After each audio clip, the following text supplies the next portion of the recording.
লোভী মানুষের গল্প। বাংলাদেশে ছোট গ্রাম, নাম মাটিয়াপুর। সেখানে বাস করত রহিম নামের এক মানুষ। রহিমের নিজের জমি জায়গা তেমন কিছু ছিল না, কিন্তু মনটা ছিল অদ্ভুত লোভে ভরা। অন্যের ভালো কিছু দেখলেই মনে মনে হাহাকার করত, ওর যদি আছে আমারও চাই, না হলে শান্তি নাই। গ্রামের মানুষ রহিমকে খুব একটা পছন্দ করত না, কারণ সে সুযোগ পেলেই চালাকি করে কিছু কুড়িয়ে নিত। একদিন গ্রামের একজন গরিব কৃষক, নাম হালিম, নিজের গরুটি বাজারে বিক্রি করতে যাচ্ছিল। হালিম অনেক কষ্টে গরুটি বড় করেছে, এখন টাকার দরকার, তাই বিক্রি করতে হচ্ছে।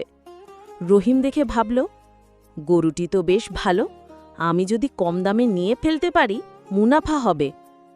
সে হালিমকে ফুসলিয়ে বলল, শোন ভাই হালিম, বাজারে গেলে দালালরা তোকে ঠগাবে, তুই যদি আমাকে অর্ধেক দামে দিয়ে দিস, আমি নগদ টাকা এখনই দিয়ে দিচ্ছি।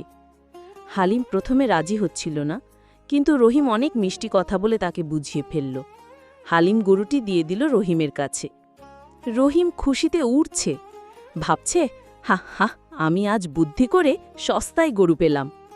কিন্তু ভাগ্যদেবীর খেলা যে অন্যরকম। গরুটি আসলে খুব অসুস্থ ছিল, আর হালিমও সেটা জানত না।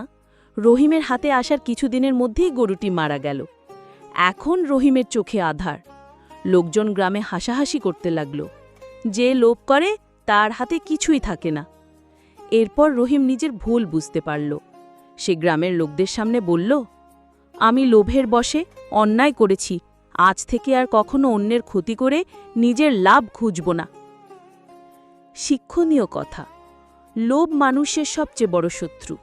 যত লোভ বাড়ে তত ক্ষতি হয়। সন্তুষ্ট থাকাই সুখের আসল পথ। লাইক অ্যান্ড সাবস্ক্রাইব গল্পের ঝুলি কার্টুন চ্যানেল।